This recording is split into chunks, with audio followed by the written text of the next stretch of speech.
Hello, hello, and welcome to another edition of Wander and Muse. I'm your host, Heather Wolpern, and this is the podcast that gives creators a way to share their philosophies and tips and everything they're creating that is making the world a better place.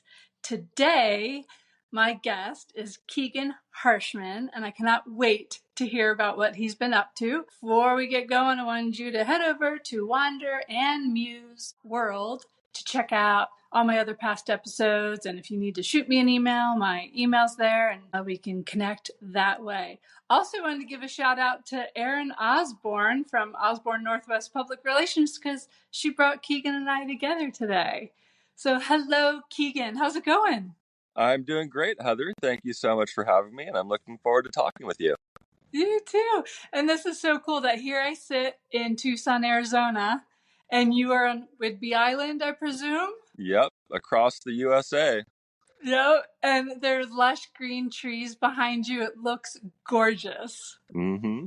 Not a bad place to be. Right, exactly. So let's talk about where you are. We're definitely going to talk about the LittleBIGFest, the music festival that's coming up real quick here, August 16th through 18th. I want to talk about that, but first I want more of the background and your music store, where you are today. So talk first about that. Sure, yeah. So I grew up the son of a band director. So I grew up, if you will, running around in a band room, and that was kind of my playground in a lot of ways. Both my parents have a musical background. My mother's a flute player, and she's a dedicated early childhood specialist. That's kind of her main thing. So she worked with the local Waldorf school as their pedagogical director for quite a while. The whole philosophy of the Waldorf school in and of itself is very cool and innovative. Absolutely, and musical and artistic, and it's great. So I moved back here after living in California for my college years to raise my son, and my son now goes to the Waldorf school that I grew up at. How cool so that's is that? Fun. Yeah, so that's great, bringing it all full circle. Are there any of the same teachers? There are a few teachers still around, yeah. Wow. It's mostly turned over, but yeah, there's a few teachers left. So when I moved back to a town that didn't have a music store anymore. Langley is kind of the main hip town on South Whidbey, and I grew up with a music store. That's where I had my first bass lesson, and it had since closed while I was in California, and figured, I should do something more in line with my passion, as I was landscaping in California, and that was just to pay the bills.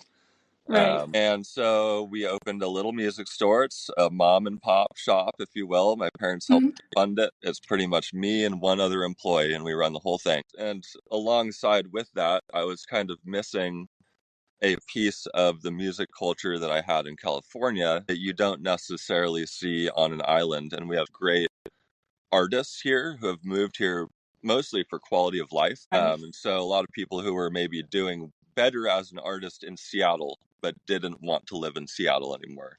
And so now they're kind of having to find their own way through the industry with a little bit less help, printing their own posters, making their own posters, putting their own posters up, all that kind of thing. And so that was a huge part of my inspiration for starting this festival, was creating something that both fit the piece that I was missing and also could help support our local music and arts community. Definitely.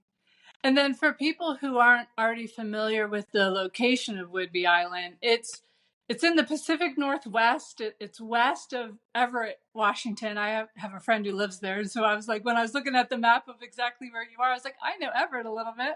Sure, and then north of Seattle, and you catch a ferry to get there. How cool is that? Yeah, so it's about a 50-mile long island, and it's super skinny. And at the south end, which is near Everett, you would take a ferry from Mukilteo. And then up at the north end, there's actually a Naval Air Force base and a bridge. And so the vibes from north to south are varying quite extremely.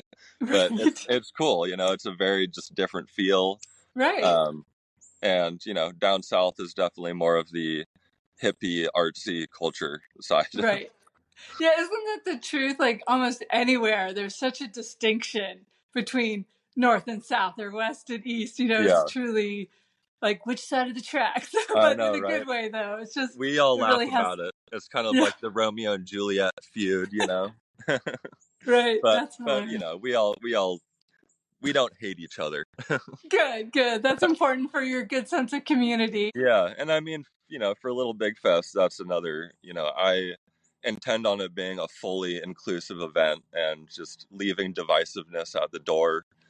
I like There's a that. there's a festival in Oak Harbor that's been there for probably close to 20 years, 15, 20 years, called Oak Harbor Music Festival. And they're great. They sponsor our event, so they get their ad in our program, and Okay. we're all in it together, trying to create Yeah, this that's a thing. good collab. Yeah. Yeah. And I like the mission for Little Big Fest, mission to create an inclusive, supportive, and safe space for people of all walks of life to come together and find community. Hmm. Yeah. That's So it. did that mission come to you just very freely, like, this is what I want? Or how much did you really work on? I mean, honestly, that was just the first things that came out of my mouth when I had I to love it. type down what our mission statement was. Right. But I mean, yeah, that's where I'm at, and that's the space that I'm trying to hold. Exactly. Yeah, no, you summed it up really, really well. And it's cool too because not only is it a music festival, but you have arts, you have performers. So talk a little bit more about what really goes on across those 3 days in August. Yeah. So, well, when we started Little Big Fest, it was at a couple of friends who are a couple. It was at their property, and they had a catering company that turned into like a brick and mortar restaurant on 10 acres in the middle of the woods by a little Cessna runway. And so Wow. we had a lot of kind of built-in things as far as parking, infrastructure type stuff, as well as being in an industrial zoned area because of the Cessna runway. So it's easier to get away with the noise ordinance stuff. True. Um, and so since then, coming out of the pandemic, they've moved, and we have since moved to the fairgrounds. And part of that comes with being in a fairgrounds, which isn't necessarily the most earthy, vibey experience that I'm kind of looking for. Right. And so I made it a huge part of the mission to bring in as much just art and decoration and things that make you feel like you're in an immersive experience, things that make you feel like you have entered into a different space that will feel like a separate space until you leave. I love Whether that. that's a weekend or whether it's a few hours, but feeling like you completely forgot that you were just in Langley, kind of thing. Right. And so I have an art director, and we have a general outer space theme this year. I She, saw that. What a fun idea. yeah, so And she, each day, different outfits are encouraged, right? yeah, totally trying to get people, out of their shells and into some funky clothes and just, Yeah. get weird. Definitely, yeah. So the general theme is outer space. Friday, August 16th, it's Feature Your Creature. What are you imagining will come out of Feature Your Creature? Like galactic space cows, and I don't know, that kind I of thing. love I mean, it could be anything. It could be like a centaur, it. I'm Right. thinking mythical creatures. Yeah. Um, yeah, Anything you can imagine, really. totally. And then Saturday, it's Angels and Aliens. Sure. I Or like that. fairies, Right. totally. Yeah, lots of woodland fairies will be about, I'm I sure. think That's so, very yeah. cool. And then Sunday, I think, is my favorite, Space Cowboy. Yeah. I can't wait for that one. I want to see all of the sequins and tassels, all of that. Do you already know what you're going to wear each day? I don't. Come on now. I've been a little busy and preoccupied with other things. Definitely. Yeah. And so tell me about the very first one you did at your friend's property and how it has evolved from then to now, whether the scale of it, the types of performers, or what. Just how's it kind of evolved? Yeah. So the first year was 2018, and we had one stage. It was, I don't know, maybe 100 to 200 people a day. and we probably had around 10 bands. Okay. And the second year, I was like, yeah, let's double everything, Good. Yeah, which go was a for it. little ambitious, but it worked out. So I added a second stage in 2019, and we had 24 bands play. And we had the Nice. 2 stages rotate back and forth. Right when one stage was ending, the other stage was starting. We kept that general structure in 2023, the year coming back last year. Right. But just inherently, the whole thing grew from being on a Right. 10-acre property in the middle of the woods to the fairgrounds and event center where our fair is, that hosts 5,000 people a day. So Wow. we just have a lot more space. We probably had 500 to 800 people a day last year. I'm expecting 1,000 to 1,500 a day this year. That's Um, fantastic. and And you have this year 38 bands. we have 38 bands, and I have added a third stage this year that somewhat of a variety buskers style stage, and that was to help Fun. accommodate more like solo and duo acts, and that way Right. I could support more of the local musicians without filling these big slots on big stages that I'm kind of trying to curate for larger bands and bands Sure. from further afar and stuff like that. Sure. That makes sense. And who knows, once these solo people really get the word out about their music style, they could grow big enough fairly quickly to then become one of the performers on the big stage in a year or two, because that's how things Absolutely. take off sometimes. Yeah, and we are seeding the pot, if you will. It's a Mm-hmm. busker style stage. We are still giving them a stipend, but Oh, it's a little nice. bit more like it's a smaller stipend than the main stage. Well, that And makes also sense. the main stages are guarantee based, where we're not passing around a tip jar at the main stages.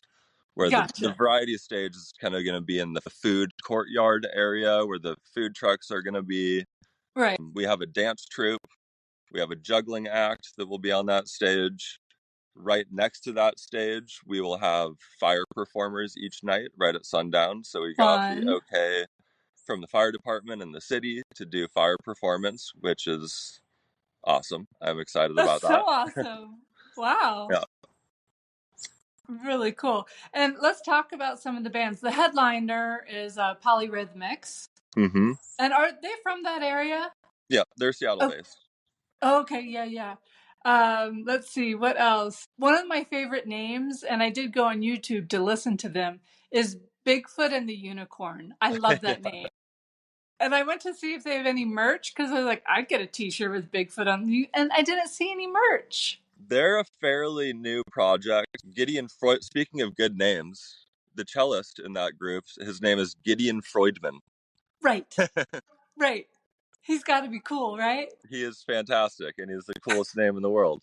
He really does. He really does. The Wax Lips, I've heard of them. Scott Pemberton. Now, he doesn't use a strap with his guitar. That's correct. Yeah, How cool is that? Talk about cool it's people. it's super fun to watch. So the story that I heard is that he was in a car accident or something like that. He was in some kind of accident a long time ago, and he injured his shoulder. And it was a long recovery process, and he wanted to keep playing, and so he had to figure out how to play without resting weight on his shoulder. Oh, wow. And so he's kind of just sometimes he holds it under his arm, sometimes he stands it on the floor and holds it straight up and down, sometimes he's kneeling on the ground with it on his knee, I love that. sometimes he has a stool that he puts it flat on the stool and taps it like a piano. And it's just the whole show of him moving around the stage and putting the guitar in all sorts of wacky positions is pretty exciting. Right. That's so cool. And Yeah. for the performers, how many of them did you approach and ask them, or how many actually came to you because they had heard of the past events? How did that come to be? Because Yeah. that's a big lineup with 38 bands. Yeah, so in the past, I have curated the whole thing on my own and reached Okay. out to folks. A few people would reach out to me through the grapevine, they would, word of mouth. This year we've streamlined everything the best we can with applications online as far Okay. as artists go, but also for volunteers and for vendors. And that way it's all, I don't have to try to remember where they were in my emails. Exactly. But anyways, so we had 90 some artist and applications this year. Wow. I reached out. Actually, the funny thing is I didn't even reach out to Scott Pemberton or Polyrhythmics. They've both played in the past. Polyrhythmics played in 2019 and Scott Pemberton played last year. Okay. And both of their management companies reached out to me and said, hey, the guys really want to come back and play your event, and they're willing to do it for the same agreement we've done in the past. Love And it. that was just an easy yes for me. And for me, I mean, having artists that want to come back helps create the event. I mean, that's, Yeah. if people are thrilled to be there and can't wait to come be a part of it, that energy transcends throughout the event, you know? 100%. Yeah. Yeah, and the people are going to feel that passion is just, you feel it when people want to be there and love what they're doing and want to share their good vibes with everyone. How cool. And I know since that island really is a destination for art and music and farm to table food and nature, of course, there are other festivals like the Island Shakespeare Festival, Oak Harbor, you mentioned, Music Festival, Djangofest. What is that? What's the Djangofest? Djangofest is Django Reinhardt. He's essentially the inventor of gypsy jazz, which was founded in France. Okay. And I don't know, sometime in the 1800s. But anyway, so Djangofest is a gypsy jazz. It's the United States premier gypsy jazz festival. From what I've been told, it's the largest gypsy jazz festival outside of Paris. And it's on Whidbey Island. Yeah. Wow. And then tell me more about Whidbey Island. So say someone wants to come to the LittleBIGFest, August 16th through 18th. What else can they expect to see there and do there? And, you know, what's the lodging like and that sort of thing? Sure. Well, we have on-site camping, which is extremely helpful. And so the fairgrounds they have their own public campground, but we buy it out for festival camping. That's smart. And they have RV hookups and stuff. So as far as accommodating our guests, that's what we have to offer. There's probably 3 or 4 hotels in the Langley area, but they are all generally booked by the spring for the summer, just because we're a destination getaway. But there's a lot of people that do like boondocking type things and have, you know, you can camp on a vineyard or you can camp, you know, that kind of stuff. And we've got a free transit system that works great. We looked into getting a shuttle from the ferry this year because the ferry can be something to navigate. Okay. It comes every half an hour, which is great. And it's a 15-minute ferry crossing. But once again, you know, people coming to the island in troths, you know, we get, you know, a couple of hour backup sometimes. Sure. Yeah, the logistics of that have got to be a little tricky, but not impossible. Just you have to plan ahead. Yeah. And we thought about getting a shuttle. We will do that when it seems like it's appropriate to do that with how many people we're getting off island and what our budget is. But there's a free transit system, and the transit goes to the ferry, and there's a transit that goes from the ferry to Langley. So people who want to utilize that can, and you can walk on with a backpack and a tent, hop on the transit. It'll take you right over to the festival. The fairgrounds is a quarter mile out of downtown Langley, so it's pretty much right in town. Oh, fantastic. Okay. And it's 2 streets of just this hip, little, cute, quaint town that you could walk from the fairgrounds. There's a marina down there. They do kayak tours. The kayak tours are actually going to be one of our vendors. So you could be at the festival and you could sign up for a kayak tour, hop in their little shuttle, go down to the marina and take a kayak tour and come back. That's awesome. Yeah. And so it really is a community-wide event, it sounds like. Yeah, I mean, I'm really trying to draw people in, and as much as I do want people to feel held in this space, I also do want to help, you know, all of our small town sponsors and stuff, and people should be going down and checking out our little restaurants and shops and right, you know, definitely. And you have some cool wineries. And talking about good names, I love Spoiled Dog Winery. That's a great name. Dancing Fish Winery. Yeah, That's great. right. So, very cool. And I was Adjectives and animals. exactly. And even with the LittleBIGFest, now what kind of merch do you have? Because you have this one image where it has an eye in the middle, cool design, and I want that on a bandana. Can I get that on a bandana? You are talking about the mandala? Yes. Yeah. I love that idea. I should look into that. Seriously, I was looking at all your stuff and I was like, I would like that on a bandana. So we actually are gonna have a new mandala every year. Oh, I That's like kind that. of, So you can collect them all, sort of thing. yeah. So it started last year, and my graphic design guy created that incredible mandala, and mostly because that's what I wanted for our backdrop. So we printed that on a 10 by 10 banner. Gotcha. For the backdrop of one of the stages. Oh, that'll look really good. But then it just looked so great. I was like, that has to be t-shirts, that has to be hats. 100%. Yeah. So now every year he's going to create something thematic with the event, something somewhat space themed. He made like this rabbit cow that's like jumping over the moon with mushrooms growing out of it. Love it. And then he'll be making a new mandala that will be time stamped every year so people can collect them all, like you said. Yep. You can do water bottles, pins, baseball caps, you name it. Yeah. Oh, how fun. Super, super fun. So what else? Let's talk about your Blue Sound Music store a little bit more. People can head over to bluesoundmusic.com. But I love the idea how, it was your father's store, right? And you grew up, or maybe not that specific store, but you grew up with that influence. Yeah, so my dad's a band director. Oh, you're right. You said that. And so that's his main gig. His only piece in the store is a financial and emotional supporter. Good. Well, that's very, very important. Yeah.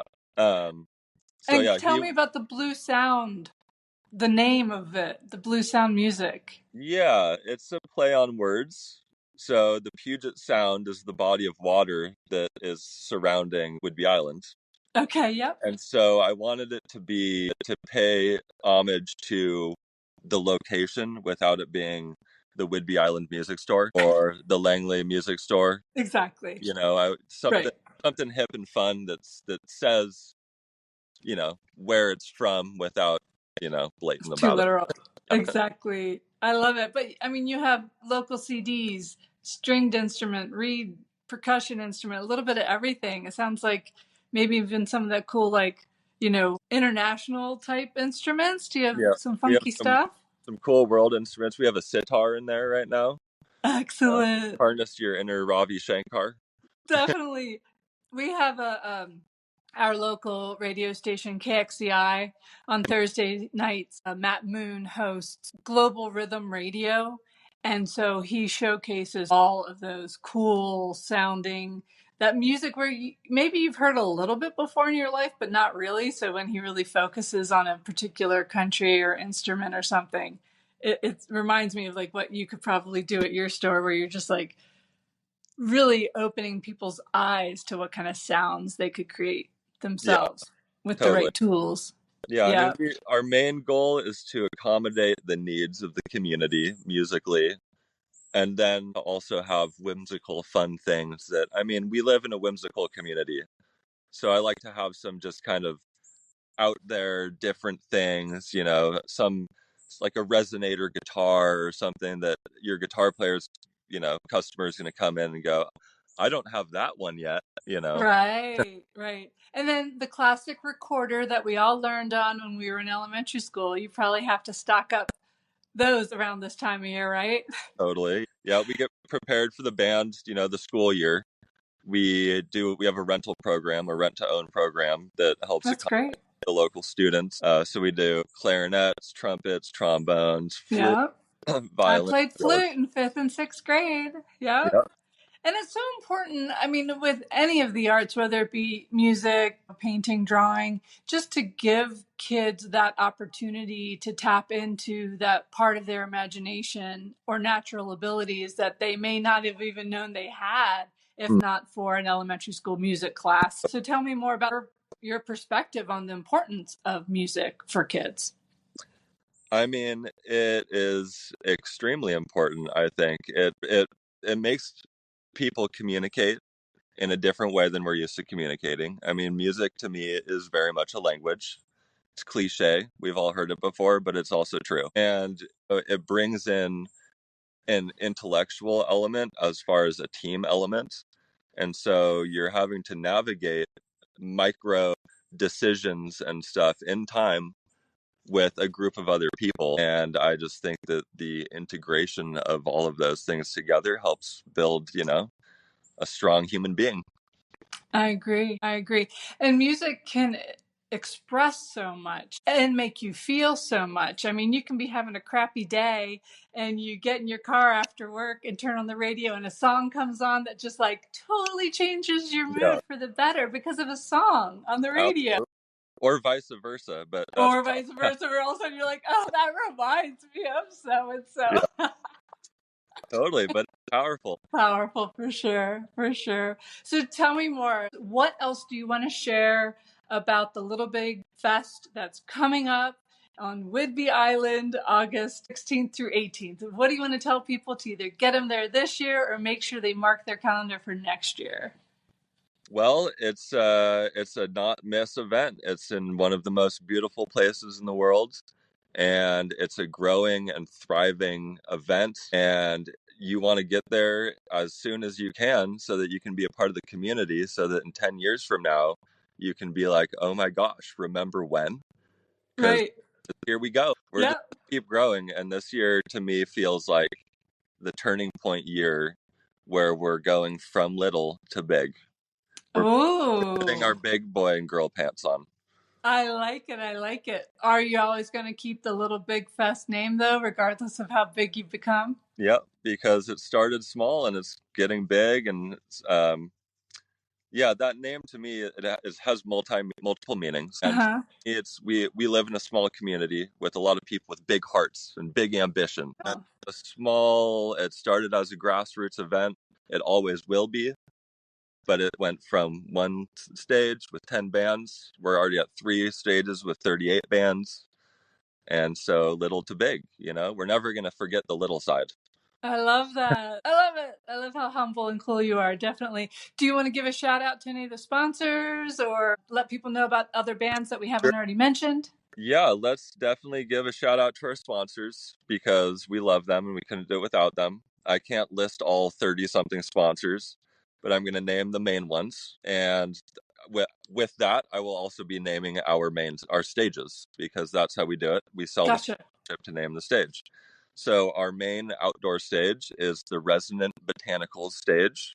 Okay. Resonant Botanicals is our main sponsor. They do CBD salve creams and other medicinal type salves and stuff. And then we've got Whidbey Telecom sponsoring. They have the Big Gig fiber optic internet, and so they're sponsoring it as the Big Gig stage, which I love. And then our variety stage is sponsored by one of our favorite little corner store venues here called Bailey's Corner Store. So okay. The Bailey's Corner stage. I love it. Yep. I cannot wait to see just how this continues to evolve and grow because I love the vibe of it and just what you're doing and how diverse the music is. You have a little bit of everything, really. Yeah. Is there a band in particular who you just are so excited to see? I mean, I am a Polyrhythmics fanboy, and I've probably seen them 10 times already, so... Right. But I'm just as excited to see them every single time. And isn't Sweater Weather one of the bands, too? They are. They're fantastic, and I'm excited about that as well, because they're going to be bringing some barn-burning, dust-kicking bluegrass music. Woo! I want some line dancing going on. I love it. That is so great. So everybody needs to head over to littlebigfest.org where you can get your tickets, reserve your camping, do all that stuff. And again, it's August 16th through 18th on Whidbey Island in the Pacific Northwest. It's going to be gorgeous and fun. Absolutely. And awesome. So much of all of those things. I can't go this year, but next year I can't wait to see my ticket just show up in the mail. Right? We would love to have you. Thank you. Anything else you want to say before we wrap up today? I think that's it. That was fantastic. Thanks for the talk. You're so welcome. It was such a pleasure to meet you, Keegan. And I wish you the best. You just keep doing good work. You're doing a really great job. All right, everybody, thank you so much for listening to another edition of Wander and Muse. Head over to wanderandmuse.world to hear other podcasts that I've recorded or find Wander and Muse with Heather anywhere you listen to podcasts. Thanks so much for listening and go out and create something today.